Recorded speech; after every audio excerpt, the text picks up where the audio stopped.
Hello everyone, this is Harshi from Aditya Joshi team. This is the 9th video in this series in which I am doing all the topics from Aditya Bhai's list of topics because ये वो topics हैं जहाँ से question maximum time NEET में पूछा जाता है. तो अगर हम इनकी theory और questions अच्छे से कर लेते हैं तो we can expect a score of 120 plus or even 150 in NEET physics, which is a lot.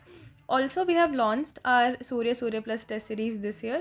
Last year we predicted 712 marks का paper from it. So also this year we are claiming 700 plus marks का paper. So you can also check that out. Okay, let's begin with our topic. आज का topic है modulus. तो modulus देखो क्या होता है. मॉडुलस ना एक मैकेनिकल प्रॉपर्टीज़ ऑफ सॉलिड्स है, उसका टॉपिक है. एक 3 टाइप के मॉडुलस हैं उस चैप्टर में. एक है यंग्स मॉडुलस, एक है बल्क मॉडुलस, एक है शेयर मॉडुलस. ठीक है. And what do they describe the elastic properties of a material. Elasticity वगैरह तुम्हें पता है क्या होता है. एक बॉडी है, उसकी कितनी मतलब अगर मैं उसको स्ट्रेच करूँ तो उसके वापस आने की जो टेंडेंसी होती है ना, दैट इज़ इलास्टिसिटी. ठीक है. एक स्टील की इलास्टिसिटी रबड़ से ज़्यादा होती है. ये मतलब एक बहुत ही बेसिक चीज़ है जो तुम्हें पता होनी चाहिए. मतलब लोगों को क्या लगेगा कि रबड़ की ज़्यादा होती है क्योंकि रबड़ इलास्टिक ज़्यादा लगता है हम लोगों को, बट नहीं. वो होता है कि हमने कितना उसे स्ट्रेच कर उसकी कितनी टेंडेंसी है वापस आने की, तो वो स्टील की ज़्यादा होती है कंपेयर टू रबड़. ठीक है. तो अब चलो पढ़ते हैं. यंग्स मॉडुलस 3 टाइप के मॉडुलस हैं, तो हमें वही पढ़ना है. यंग्स मॉडुलस को हम गामा से रिप्रेजेंट करते हैं. ये होता है, इसको क्या कहते हैं, मॉडुलस ऑफ इलास्टिसिटी. ठीक है. Describes the elasticity of a material when stretched और कंप्रेस्ड. जब हम किसी चीज़ को खींचते हैं या कंप्रेस करते हैं तो जो इलास्टिसिटी को डिस्क्राइब करने के लिए मॉडुलस है, that is the Young's modulus. What is gamma? Gamma is equal to stress upon में स्ट्रेन. स्ट्रेस होता है नॉर्मल स्ट्रेस, मतलब हमें एक स्ट्रेस है नॉर्मल फोर्स जो लग रही होती है वो एरिया के नॉर्मल. जैसे मान लो एक वायर है तो इसके ये एरिया है, इसके नॉर्मल जो स्ट्रेस लग रही है ना परपेंडिकुलर, उसको कह रहे हैं हम लोग स्ट्रेस. और स्ट्रेन होता है लॉन्गिट्यूडनल स्ट्रेन, मतलब that is basically change in length upon में ओरिजिनल लेंथ. जैसे I will show you. Stress का फॉर्मूला क्या है, F/A, और स्ट्रेन का है delta L/L. Change in length upon में ओरिजिनल लेंथ, ये होता है हमारा स्ट्रेन की कितना लेंथ बदल गया, वही है. और F/A force per unit area stress, मतलब मैंने बताया ना कि ऐसा डायग्राम बनाया. ये एरिया में जो परपेंडिकुलर जो तुम प्रेशर कहते हो ना, बेसिकली सेम डायमेंशंस होती है स्ट्रेस की, फोर्स अपॉन में एरिया. ठीक है. हमारे यूनिट्स एंड डायमेंशंस में भी क्वेश्चन आता है कि स्ट्रेस और प्रेशर की डायमेंशन सेम होती है क्योंकि उनका फॉर्मूला भी F/A सेम है. F फोर्स परपेंडिकुलर अपॉन में एरिया. ठीक है. अब इससे ना मैंने तुम्हें याद रखने के लिए बोली थी एक चीज़ बस, delta L is equal to FL upon में ए गामा. ये फॉर्मूला याद रख लो, मतलब मैंने तो ऐसे याद किया था, delta L is equal to FL upon में ए गामा. इसको याद रखने से तुम्हारे सारे कॉलेज क्वेश्चन ऑलमोस्ट बन जाएंगे क्योंकि यही रिलेशन है. अगर तुम्हें ये याद नहीं रहता gamma is equal to FL upon में ए डेल्टा एल, मैं तो इसको ऐसे याद रखती थी, delta L is equal to FL upon में ए गामा. बस ये चीज़ याद रखनी है. ठीक है. इसका ऐसा यूनिट क्या हो जाएगा, न्यूटन पर मीटर स्क्वायर, क्योंकि गामा बेसिकली देखो लेंथ और लेंथ, स्ट्रेन इज़ डायमेंशनलेस. ये भी क्वेश्चन आता है, स्ट्रेस की डायमेंशन, स्ट्रेन की डायमेंशन, यूनिट्स एंड डायमेंशंस का बहुत ही पूछा जाने वाला सवाल है. डेल्टा एल अपॉन में L, delta L change in length की डायमेंशन ही मीटर होगी, लेंथ की भी मीटर होगी, कैंसिल हो जाएंगे तो ये डायमेंशनलेस है. Force per unit area Newton पर मीटर स्क्वायर या फिर पास्कल, हमारा जो प्रेशर होता था. Used for longitudinal strain, example stretching a wire, है ना, स्ट्रेचिंग या कंप्रेस करने के लिए यूज़ करते हैं. ठीक है. अब होता है बल्क मॉडुलस बीटा. बीटा जो होता है describes the change in volume under pressure. अगर हम लोग मतलब ये ना, ये बेसिकली फ्लूइड्स वगैरह में पूछा जाता है बल्क मॉडुलस. ठीक है. चेंज इन वॉल्यूम, क्योंकि वॉल्यूम में बदलाव आता है उसमें अंडर प्रेशर. जैसे कि ये चीज़ है उसमें वो उसकी वॉल्यूम बदल रही है क्योंकि उसमें प्रेशर लग रहा है तो उसकी वॉल्यूम कम हो रही है, अगर प्रेशर नहीं तो ज़्यादा हो रही है. तो इस चीज़ को बताने के लिए बल्क मॉडुलस होता है. बीटा की वो देख लो, delta P change in pressure upon में minus of delta V upon में V0, जो कि V0 ओरिजिनल वॉल्यूम रही थी. जैसे यहाँ पे डेल्टा L/L है ना, वैसे यहाँ पे डेल्टा V/V है. ठीक है. और ऊपर में डेल्टा P है. यहाँ पे फोर्स अपॉन एरिया था, यहाँ पे चेंज इन प्रेशर है. फोर्स अपॉन एरिया और प्रेशर की डायमेंशन सेम ही थी ना. तुम देखो डायमेंशनली याद रखने की कोशिश करा करो, जो ये वाले फॉर्मूलाज होते हैं ना जो कि कन्फ्यूजन होती है इन सब में, तो डायमेंशनली देखो. मैंने इसको कैसे याद रख रखा है, यहाँ पे क्या है, डेल्टा L/L नीचे, यहाँ पे डेल्टा V/V नीचे, क्योंकि चेंज इन वॉल्यूम के लिए है बल्क मॉडुलस. ऑल्सो मतलब बल्क से तुम्हें क्या याद आ रहा है कि वॉल्यूम की चीज़ है ना कुछ तो. और डेल्टा P जो है यहाँ पे फोर्स अपॉन में एरिया था, यहाँ पे चेंज इन प्रेशर है, तो डायमेंशंस तो सेम ही रहेंगी. तो ये क्या होता है, volumetric stress by volumetric strain, क्योंकि बल्क मतलब डिफाइन तो ऐसे ही किए जाते हैं stress by strain. Volumetric stress, volumetric strain, we solve this out. ठीक है. डेल्टा P को क्या लिख सकती हूँ, -F/A लिख ही सकती हूँ, डेल्टा V/V0. ठीक है. यही चीज़ है बस. ओके, ऐसा यूनिट अगेन सेम है, use for volume strain. Example gases and liquids under pressure. जब गैसेज और लिक्विड्स प्रेशर के अंदर होती हैं तो उनके वॉल्यूम जो चेंज आता है ना, उसके लिए बल्क मॉडुलस को यूज़ करते हैं। फिर है शेयर मॉडुलस जी, या फिर मॉडुलस ऑफ रिजिडिटी, इसको ईटा भी कहते हैं, ये ईटा है ऐसे करके बनाते हैं इसको, या फिर शेयर मॉडुलस जी। हमने 2 मॉडुलस कर ली हैं, modulus of elasticity and modulus bulk modulus, ठीक है। अब है हमारा शेयर मॉडुलस या फिर modulus of rigidity. Measures how a material deforms when a tangential force is applied. यहाँ पे हमने लॉन्गिट्यूडनल फोर्स लगाया था, लॉन्गिट्यूडनल स्ट्रेन था बेसिकली, और यहाँ पे हमारा जो फोर्स है वो टेंजेंशियल फोर्स है, ठीक है। तो ये होता है शेयर मॉडुलस है, shear stress by shear strain which is F/A upon में थीटा। शेयर स्ट्रेन को थीटा से डिफाइन करते हैं। ऐसा यूनिट अगेन सेम है क्योंकि ये अगेन डायमेंशन लेस है और इसकी डायमेंशन प्रेशर वाली हैं। Used for shear strain, example deformation of a book when a force is applied sideways. मतलब ना वो ऐसी चीज़ होती है, तो ऐसे फोर्स लगा रहे हो किसी चीज़ के, देखो मतलब कि मान लो ये बुक है और इसके ना ऊपर में लगा रहे हो, फिर कोई भी चीज़ है जिसके तुम इसको ऐसे ऊपर में लगा रहे हो बस फोर्स है ना, सर्टेन एंगल, ठीक है। तो उससे क्या होगा, मान लो ये है ना, तो मैं इसको ऐसे ऐसे खींचूंगी तो वो लॉन्गिट्यूडनल हो जाएगा, लेकिन मैं उसके पैरेलल लगाऊंगी। मतलब व्हाट वाज माय पॉइंट कि जब हम ऐसे वायर है, इसके एरिया है, इसके ऐसे परपेंडिकुलर लगा रहे हैं ना, तो हमारा गामा वगैरह निकलेगा। पर अगर मैं इसके ही मतलब जैसे इसका एरिया है उसी डायरेक्शन में कोई फोर्स लगाऊं, उसके पैरेलल फोर्स लगाऊं, तो उसे शेयर कहते हैं। शेयर स्ट्रेस या शेयर स्ट्रेन वगैरह पैरेलल के लिए होता है। तो जैसे मान लो ये चीज़ है, मैं इसको पैरेलल जैसे ऐसे थी ना, तो मैं इसको खींच रही थी, मैं इसके ऐसे पैरेलल लगाऊँ, मतलब ऐसे करके एक फोर्स लगाऊँ जो इसके एरिया के पैरेलल जाएगा, तो ये जो चीज़ होगी उसे कहेंगे शेयर मॉडुलस, ठीक है। टेंजेंशियल फोर्स लगाते हैं इसमें साथ साथ में, टेंजेंट तुम्हें पता है ना ऐसे होता है उसी के साथ में, तो वैसे फोर्स लगाएंगे ताकि उसमें ना, इसमें क्या होगा, इसकी थोड़ी शेप बदलेगी है ना, कुछ बदलेगा। ओके ये एग्जांपल देख लेना। अब एक पॉइजन्स रेशियो आता है जिसको हम सिग्मा से रिप्रेजेंट करते हैं, ratio of lateral strain to longitudinal strain, ठीक है। लेटरल स्ट्रेन वही एक तरीके से, when a deforming force is applied at the free end of a suspended wire of length L and radius R, then its length increases by DL but its radius decreases by DR, ठीक है। जैसे हम लोग एक free end और suspended wire है, उसमें अगर फोर्स लगाते हैं ना, डिफॉर्मिंग फोर्स लगाते हैं, तो उसकी लेंथ तो बढ़ जाती है पर उसका रेडियस कम हो जाता है। इमेजिन करो एक वायर लटकी हुई है, तुमने उसे खींचा, ठीक है, तो उसकी लेंथ तो बढ़ी है लेकिन वो पतली सी नहीं जाती थोड़ी सी खिंच के, है ना, उसका रेडियस कम हो जाता है, वही चीज़ लिखी है। Now 2 types of strains are produced by a single force. 2 type के स्ट्रेन होते हैं, एक होता है लॉन्गिट्यूडनल, एक होता है लेटरल, ठीक है। लॉन्गिट्यूडनल होता है डेल्टा L/L और लेटरल होता है डेल्टा R/R, इसको नेगेटिव से रिप्रेजेंट करते हैं, ठीक है। तो जो हमारा पॉइजन्स रेशियो होता है वो होता है लेटरल स्ट्रेन अपॉन में लॉन्गिट्यूडनल स्ट्रेन। लेटरल स्ट्रेन लिखा, नीचे लिखा डेल्टा L/L, यहाँ पे नेगेटिव साइन किया हुआ है क्योंकि रेडियस कम हो रहा था, राइट, इसलिए। तो इसको याद रखना है, Poisson's ratio is lateral strain upon में लॉन्गिट्यूडनल स्ट्रेन वाला फॉर्मूला, और इसका फिर ये डाल दिया माइनस डेल्टा R/R अपॉन में डेल्टा L/L। इसकी भी कोई यूनिट्स नहीं है ऑब्वियसली, तो ये डायमेंशनलेस क्वांटिटी होती है। Poisson's ratio is dimensionless. Typically ये 0 और 0.5 के बीच आता है मोस्ट मटेरियल्स के लिए। Theoretical values of Poisson's ratio lie between -1 and 0.5। हम कहते हैं कि -1 से 0.5 के बीच में आ सकता है, बट मतलब कि हमने देखा है कि 0 से 0.5 में ही आ जाता है, बस यही है। अब कुछ इंपॉर्टेंट रिलेशंस हैं जिनमें आज सच क्वेश्चंस आ जाते हैं, ठीक है, लाइक फॉर्मूला ही आ जाता है डायरेक्टली, तो इन्हें याद रख सकते हो तुम। क्वेश्चंस करोगे ना तुम लोग अगर डिटेल में बहुत ज़्यादा, तो तुम्हें पता चलेगा, विच इज़ योर जॉब। यहाँ पे मेरा काम है, मैं तुम्हें पढ़ा दूंगी, उनसे रिलेटेड बहुत इंपॉर्टेंट जो क्वेश्चन हैं वो करा दूंगी, लेकिन आगे जाके तुमने इसको वीडियो को देखा, क्वेश्चंस किए, उसके बाद तुम्हें खुद क्वेश्चंस करने हैं इस टॉपिक के, ठीक है, ताकि वो टॉपिक तुम्हारा परफेक्ट हो जाए। That's when you can say कि हाँ मैंने आदित्य भाई के लिस्ट ऑफ टॉपिक से सारे क्वेश्चंस करे हैं, और अब मुझे तब तुम्हारा स्कोर एक्चुअली में 120+ आएगा, क्योंकि मैं पढ़ा तो दूंगी, क्वेश्चंस भी करा दूंगी, बट तुम्हारा इनपुट क्या है फिर उसमें, सिर्फ पढ़ना नहीं, क्वेश्चन तुम्हें खुद से करने पड़ेंगे, एक्स्ट्रा करने पड़ेंगे, ठीक है। ओके, इंपॉर्टेंट रिलेशंस है, gamma is equal to 3 beta 1 - 2, ये पॉइजन्स रेशियो सिग्मा, इसको याद रख लो। मेरे पास कोई ऐसे ट्रिक तो नहीं है इसे याद रखवाने की। Anyway you can remember it. Gamma is equal to 2 eta 1 plus sigma. Sigma 3 beta minus 2 eta 2 eta plus 6 beta होता है। बस ये तो पढ़नी है, चलो इसमें ये तुम देख लेना, ठीक है, लिख के याद कर लेना इनको। फैक्टर्स अफेक्टिंग, याद रखने का थोड़ा इजी तरीका है कि तुम अगर वो कर लो, थोड़ा सा डायमेंशन वगैरह से याद रखो, ठीक है। Okay, now factors affecting elasticity, कुछ फैक्टर्स जो कि इलास्टिसिटी को अफेक्ट करते हैं। Modulus of elasticity of materials decreases with rise in temperature except for Invar में जब थोड़ा टेम्परेचर इंडिपेंडेंट होता है तो उसको यूज़ भी करते थे हम इन्हीं चीज़ों के लिए। बट वैसे जो मॉडुलस है वो डिक्रीज़ करता है राइज इन टेम्परेचर के साथ, तो इन्वर्स रिलेशन है, ठीक है। ये बहुत इंपॉर्टेंट है, ये रिसेंट ईयर्स में क्वेश्चन पूछा जा रहा है, ये रिसेंट ईयर्स में क्वेश्चन पूछा जा रहा है, तो फिर एक बार इसको देख लेना। या by annealing elasticity of material decreases, by hammering और rolling elasticity of material increases.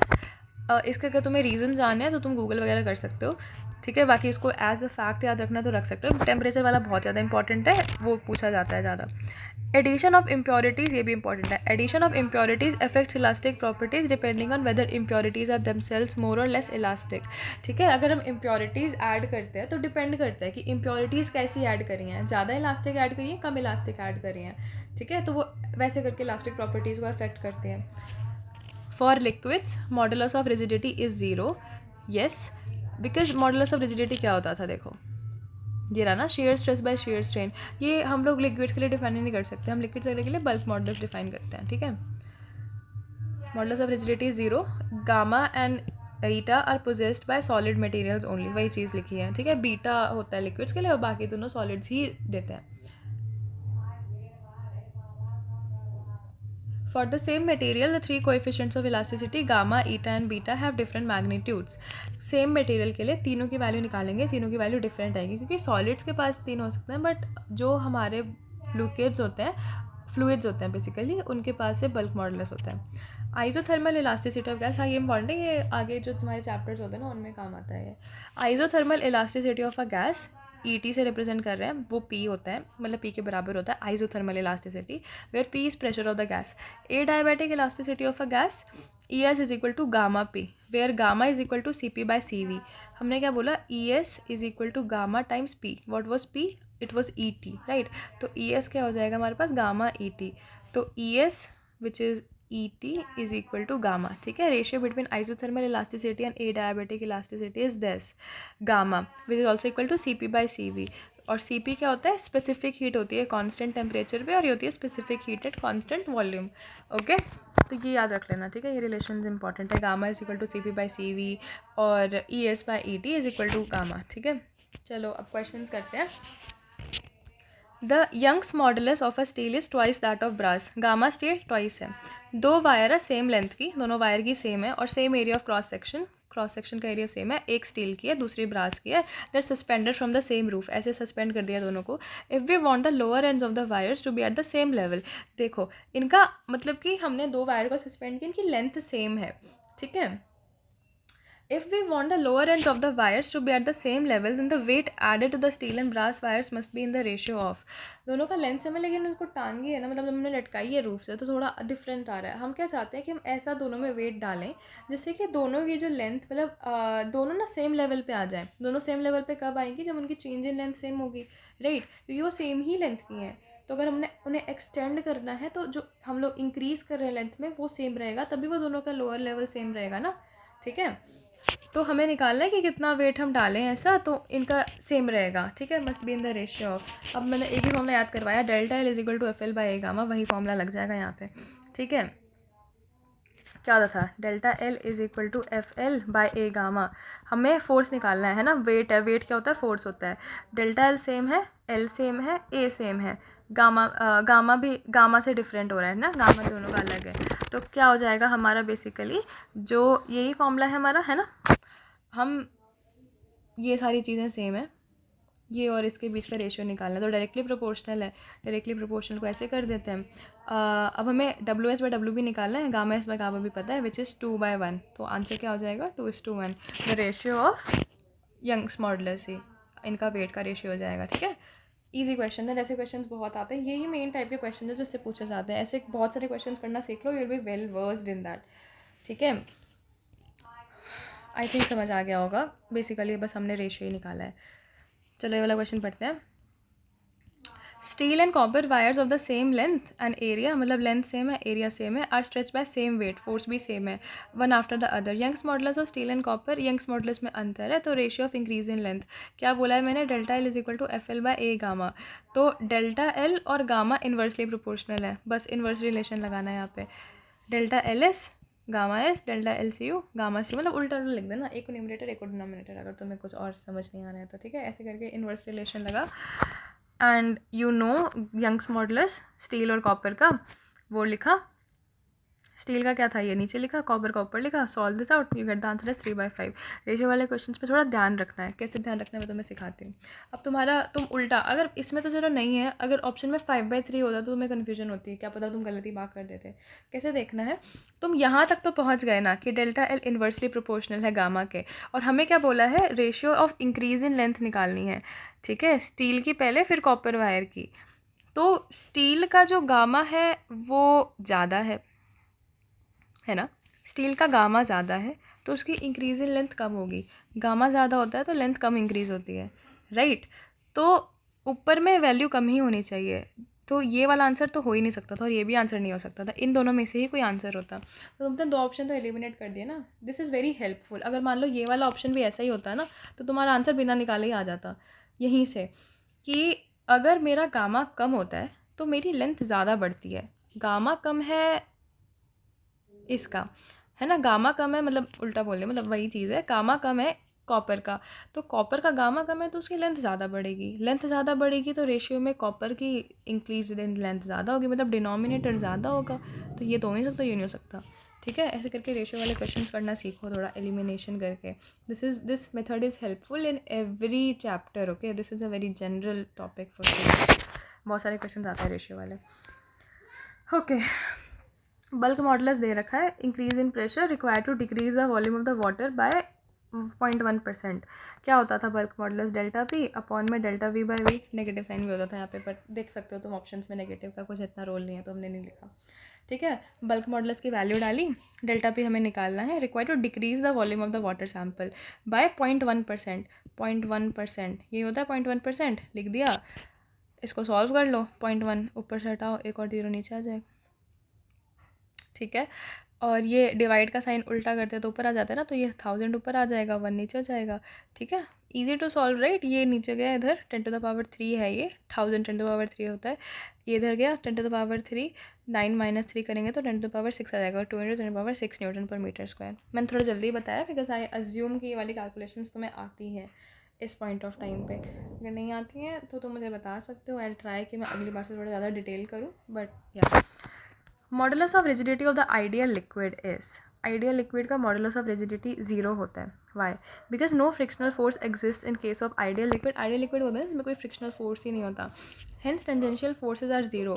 देखो अगर लिक्विड है ऐसे ऐसे लाई कर रहा है, मान लो एक लिक्विड ऐसे होता है वैसे, बट ठीक है मान लो यही है, अब इसमें अगर फ्रिक्शन लग रहा है तो फ्रिक्शन तो लगेगा ना, तो फ्रिक्शन टेंजेंशियल फोर्स बन जाएगा, लेकिन अगर आइडियल लिक्विड है तो उसमें कोई फ्रिक्शनल फोर्स नहीं है, टेंजेंशियल फोर्स 0 है, तो कोई स्ट्रेस ही डेवलप नहीं हो रही है, तो मॉडुलस ऑफ रिजिडिटी 0 हो जाता है, ठीक है। Increase in length of a wire on stretching is 0.04%. If Poisson's ratio for the material of wire is 0.5, then the diameter of the wire will increase in length बोला कि 0.04% है, 0.04% का क्या मतलब है कि जो इंक्रीज इन लेंथ है वो 0.04% या फिर अपॉन में 100 ऑफ इनिशियल लेंथ, मतलब इनिशियल लेंथ अगर 100 थी ना, क्या मतलब होता है 0.% का, इनिशियल लेंथ अगर 100 थी तो अब जो इंक्रीज़ हुआ है ना उसमें वो 0.04 का हुआ है, ठीक है। इफ़ इट इज़ 100 0.04 का इंक्रीज़ हुआ है, if it is L 0.04% of L, ठीक है, this is what it means. तो इसको मैंने ऐसे करके लिख दिया, ठीक है। तो मैं इसको अब पॉइजन्स रेशियो क्या होता था, -Δr/r अपॉन में Δl/L, राइट। अब Δl/L यहाँ से कितना आ जाएगा, इट विल बी 0.04 अपॉन में 100, ठीक है। वैल्यू सब्स्टिट्यूट करो यहाँ पे, हमें क्या निकालना है, डायमीटर ऑफ द वायर, तो रेडियस से निकल जाएगा, right, okay.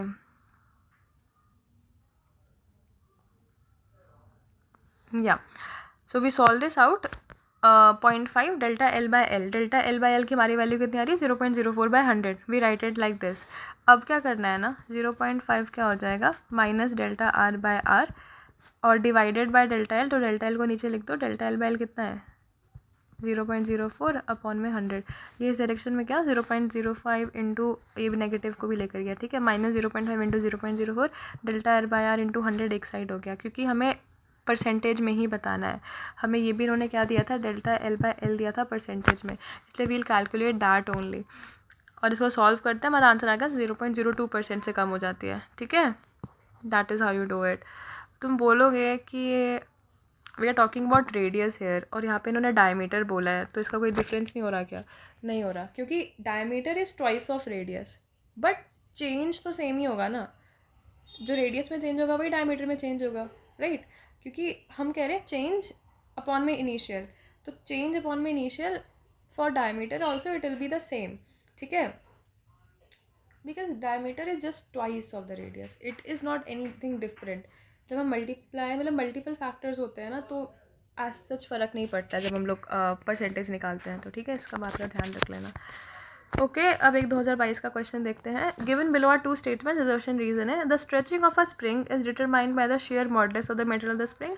A coil spring of copper has more tensile strength and a steel spring of the same dimensions. कह रहा है कॉपर वाली है तो उसका ज़्यादा टेंसाइल स्ट्रेंथ होता है, ये गलत हो गए। स्टील की ज़्यादा होती है, सेम डायमेंशंस के लिए भी स्टील की जो टेंसाइल स्ट्रेंथ है वो ज़्यादा होती है, क्योंकि जो गामा होता है ना स्टील का वो ज़्यादा होता है, मॉडुलस ऑफ इलास्टिसिटी, ठीक है। तो ये तो गलती हो गई, तो रीज़न फॉल्स है। आंसर तो यही मिल गया हमें, यही होगा आंसर, ये तीनों तो हो ही नहीं सकते, ठीक है। पर हम ये भी एक बार एसर्शन भी देख लेते हैं। क्या बोला इसने? Stretching of a spring is determined by the shear modulus। shear modulus क्या करता था, एक बार फिर से जाते हैं ऊपर। shear modulus बेसिकली जब मटेरियल डिफॉर्म करता था टेंजेंशियल फोर्स लगाने के बाद, उसको मेजर करता था, राइट। तो यहाँ पे स्ट्रेचिंग हो रही है, स्ट्रेचिंग कर रहे हैं किसी चीज़ की, तो वो शेयर मॉडुलस तो करेगा ही ना, क्योंकि स्ट्रेचिंग में क्या होता है, stretching of a coil simply changes it shape without changing the length of the wire. जब हम स्ट्रेच कर रहे हैं ना कॉइल की, तो उसकी लेंथ नहीं बदल रही है, लाइक कॉइल ऐसे गोल गोल गोल गोल है, हम उसको स्ट्रेच कर रहे हैं तो उसकी शेप बदल रहा है, लेंथ नहीं बदल रहा है। वही है ना, स्प्रिंग या कॉइल वाले क्वेश्चन में ये चीज़ वैलिड है। बिकॉज कॉइल कैसे ऐसे ऐसे होती है ना, मैं क्या कर रही हूँ, ऐसे ऐसे होती है। जब मैं इसको स्ट्रेच करूँगी तो इसकी ओरिजिनल लेंथ जितनी थी उतनी ही रहेगी, पर ये थोड़ा खुल जाएगा, ऐसे हो जाएगा, राइट। तो इसकी शेप बदल रही है लेकिन लेंथ नहीं बदल रही है, तो यहाँ पे शेयर मॉडुलस ही है जो काम कर रहा है, क्योंकि शेप बदलने वाली चीज़ में शेयर मॉडुलस आता है। Determine with the shear modulus of the material, ठीक है। तो assertion is true but reason is false, ठीक है। This sums up our modulus वाली वीडियो। अगर तुम्हें कोई डाउट्स हो तो तुम कमेंट सेक्शन में डाल सकते हो। Also if you want to give any feedback you can also put that out. Okay, bye, see you all in the next video.